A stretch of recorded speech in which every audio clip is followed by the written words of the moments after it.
malapit lang pala dito. Oo, ito na. So sa susunod, di na tayo dadaan doon sa kuiba. Oo, kasi dumaan tayo kanina sa highway. Shortcut na lang tayo. Susunod, para madali. Hindi, mas maganda doon.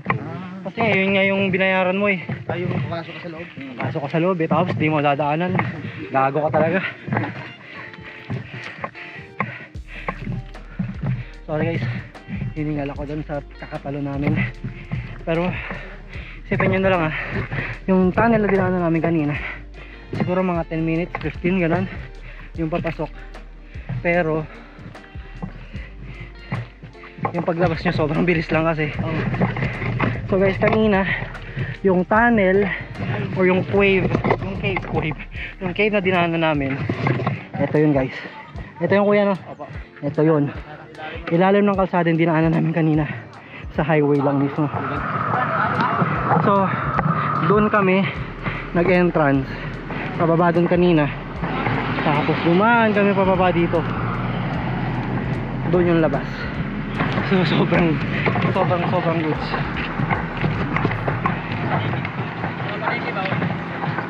Dito banda yung mga paniki.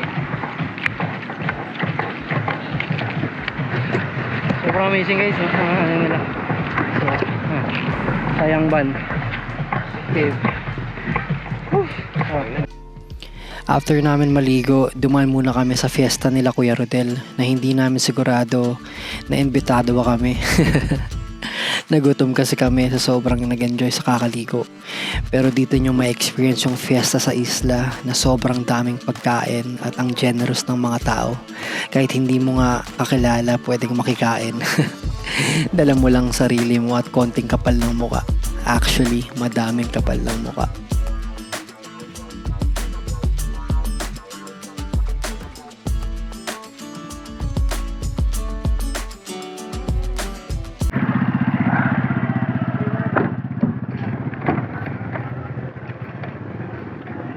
Welcome to the Luxion. Sound girl. Mamayara ko short. Sakto ko jadi na to sukbot kay mayara man. Nipis to ba? Ha? Talaga. Building boy.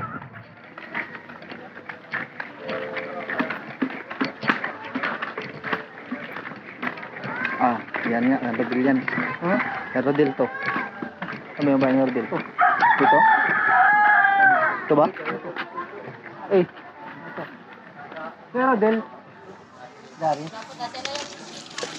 Oo, yung Ben ba? Oo. Labay na yun. Gado. Oh.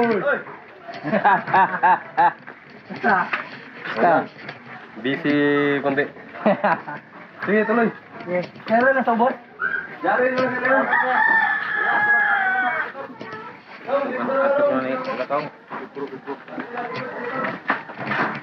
Blood desert. Oh, yung chinchin ko. Oh, yan din ang Eh, basi. ja. Sing ba? Baka mamaya paglabas mo wala na. Ay, chinchin. Guys, so, pasok na kami sa loob. Sila kami dire. Well pa, balik na kami. Balik ulit. Balik pa, Paano natan. kayo mamahawa kung kami? Ilaw galing kami lawayan na eh. Balik na Kain lang muna kami guys. Kasi nagugutom na si ano. Nagugutom na si G. Dito kami sa bahay nila ni Rodel. Wala na yun? Okay na. Igib muna kami ng tubig. Ay, tubig. Hindi natulog yung tubig dito. Ayun lang. Hello muna dito ha. Dito si Bas. Wala problema. Gutom na raw si Xudondon eh. Oh. Ni, dahil pang galing ini. Dahil yun? Yung lechon, bibidyoan ko te. Ate. Dari ko ang taga Lagi ko te. chap chap. Chap CD. Ay, lechon. Lechon na naman. Yeah. Nung pumunta kami ng Pero del dito. Dito lang kami oh. Sila pala. Ako mga mangkot na naman. Sila lang.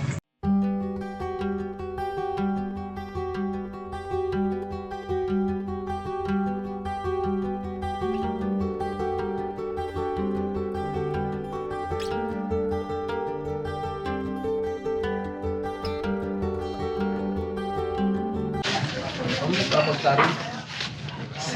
Grabe. Ano yan? Grabe na ninyo Uy, na grabe content. ah. Yan, Uy. seafoods. Seafoods. Uy. Solid Wow. men. Siyempre sasaw-saw mo. Di, saw-saw mo. Baka kainin yan. Uy, sarap niya. Pakita nila. Din tarapit ng aling. Huh? Tayangban. Tayangban. Kaya kain din to. Oh, makain din yan. Kasama yan eh. Walang tapon yan. Hawan tapon to. Yan yung pinakamasarap. Yung meron lang din yung guhit na parang may buhangin-buhangin.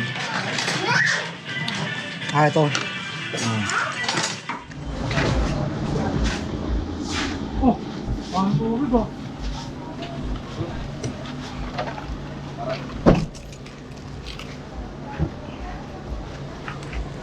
Dalawa na agad para Oo, dalawa. malakas.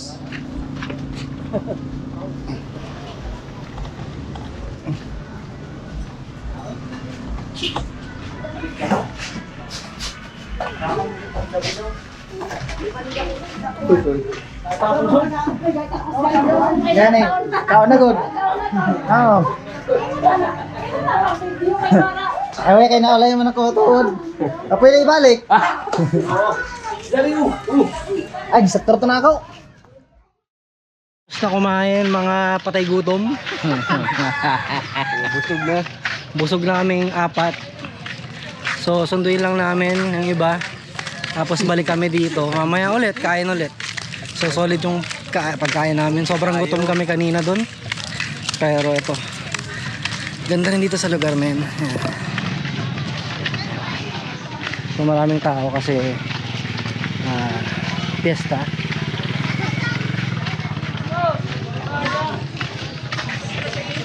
Grabe yung piyesta dito guys, no? Ang saya. Umuulan ng pagkain, umuulan ng ulam. Ulan talaga. Solid yung food trip doon, sarap. May seafood kompleto. Tapos may lechon pa mamaya. So mamaya balik kami dito ulit, kain kami ulit. Lechon na naman. Lechon na naman ang pagkain. Sarap buhay, men. Sarap buhay. Sarap buhay. Biruin mo, naligo kami. Ligo kami, sobrang ganda ng pwesto kanina, sobrang ganda ng lugar, 'di ba? Tapos pag uwi mo, fiesta. Libre ng pagkain. 'Di ba? Kaya na saan ka pa makakahanap ng ganito, men? 'Di ba? Saan ka makakahanap ng ganito na galing kang galaan, galing kang ligo. Tapos pag uwi mo, may libreng food trip, 'di ba? Busog pa kayo, inaasikaso pa kayo, so kasing pa kayo mamaya. So sobrang woohoo! Kumain at mamista. Chin Chin? Kita mo Chin Chin? O dali, go kay Chin Chin. motor. Ops. Go kay Chin Chin. Dali, go kay Chin Chin.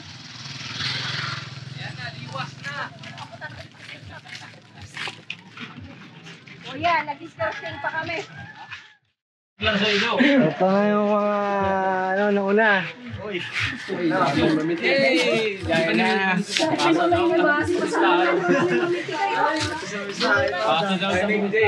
Ha?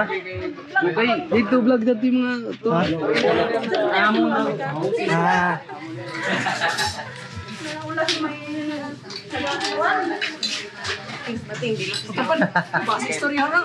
Ay ba? Yes, sir.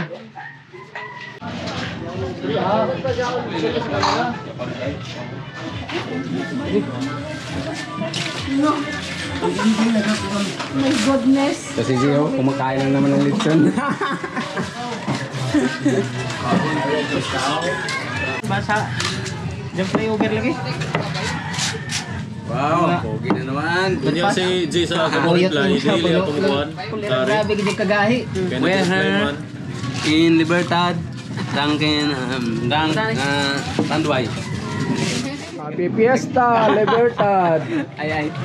Sinsaya naman ng tubig kanina. Send dyan kay Mamistahay. Amoy na yan, certified mamistahay dari sa Libertad. Leo.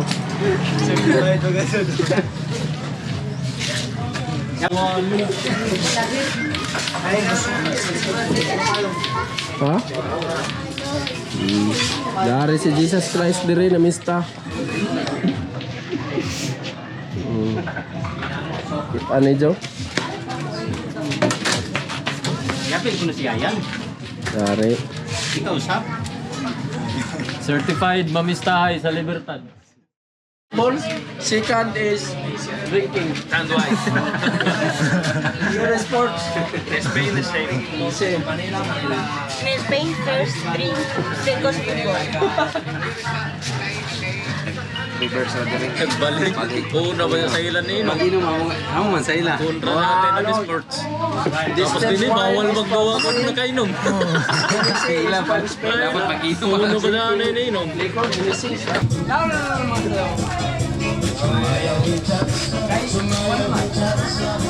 Dito magtinigyan kay.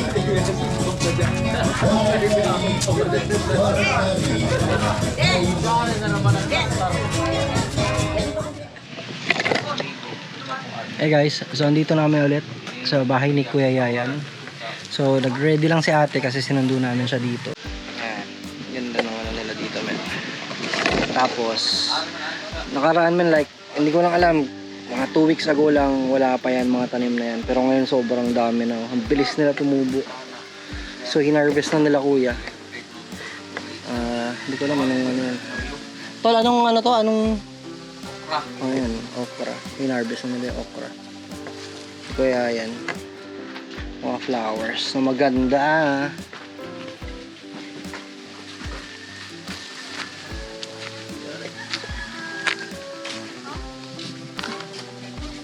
Basta may ibang tanim pa din sa likod. Sobrang solid ng ganito men. Self manufacturing ng mga gulay. Kasi parang alam mo yun, kasi ikaw nagtanim, ikaw nagdilig araw-araw, tapos ikaw kakain, parang ang sarap ng ganong feeling kasi pag kinain mo, at least alam mo yung pinapasok mo sa system mo, alam mo na ikaw nag-alaga, ikaw nag-ano. Kaya good shit talaga. Tapos, may bibigay daw si Kuya Yayan. Ano to Kuya Yayan? Pusit. May pusit. Oy, solid man. Ang laki ng pusit. So, hindi rin natin ibaon mamaya yan sa ano natin. Kaya salamat Kuya Yayan. Kaya mga pamigay lang na ano. Kaya sobrang swerte natin men. May ganito tayong kapamilya na on the go lang lagi. Every time may extra, ganito sa isla guys. Every time may extra, hindi natatapon, hindi na waste. As much as possible gusto nila ibigay yan. Ibigay sa mga, syempre sa mga taong walang ulam, walang pagkain. Especially sa family members. Kaya anytime may kasi sila Kuya Yayan, may bangka sila. And everyday ata lumalaot yun para manghuli. So every time may extra, pag hindi nabenta, sila ang bibili or sila ang bibigyan. Kaya lagi silang meron. As in half the price lang minsan yung ano sa kanila. Kaya laging may extra talaga silang, ayan, palagi yan yung puset, octopus, isda, laging fresh. Kasi ito lang guys, siguro mga 3 minutes walk, dagat na yan dyan eh. So dyan sila lang uhuli. Kaya thank you Kuya Yayan sa locus. Tawag nila dito locus. Yun sa puset. Ang laking mga puset guys, sarap. Sugba natin mamaya yan, tapos ihaw natin or prito or kahit ano. Para mamaya, pag nasa dagat kami, yun yung pagkain namin. Tapos kagabi, uminom kasi kami. Tapos, si Kuya Ariel natulog na. Iniwan siya ni Kuya Yayan. Hinatid siya ni Jojo. Tapos siya nag-drive. Kaso ang problema, hindi niya maalala siya yung nag-drive kagabi. Padumdum. Naiwan niya yung cellphone niya, naiwan niya ata pati kaluluwa niya doon. Kasabay na ito dito. Ngage. So tambay na lang tayo dito, saglit, inaantay natin sila kuya. Kinakarga lang namin yung mga gamit ng baby. Niruhi siya, tapos sibat na kami, punta kami ng San Benito. Tapos San Benito, diretso kami Rojas, hatid lang yung mami ni Jojo. Tapos medyo maraming activity ngayon guys, kaya medyo kailangan natin ng extra energy. Pero kayang-kaya to for the enjoyment for today. So Sunday ngayon, kaya gusto namin gumala. Actually, yung purpose ng gala namin ngayon is for the kids kasi magpapasok ka na, di ba? So ngayon hanggang andyan yung mga bata, pagbibigyan namin yung gusto nila. Syempre, sino ba namang batang ayaw pumunta ng beach? Kaya igagala namin sila ngayon sa beach. Kami-kami lang kasi yung mga lolo nila hindi pwede. So for today kami lang. Medyo marami na rin naman kami. After nun, diretso na kami ng beach. Doon na lang kami magluluto, doon na lang kami magpiprito ng ulam, ng pagkain. Importante ba yung pagkain ng mga bata? Kami, kahit kailan naman pwede naman kami kumain, di ba? Kahit sa tabi-tabi lang, pwede kami bumili ng ulam. So, i-prioritize lang namin yung pagkain ng mga bata. Pagkatapos, kuya yan, dala yung mga gamit.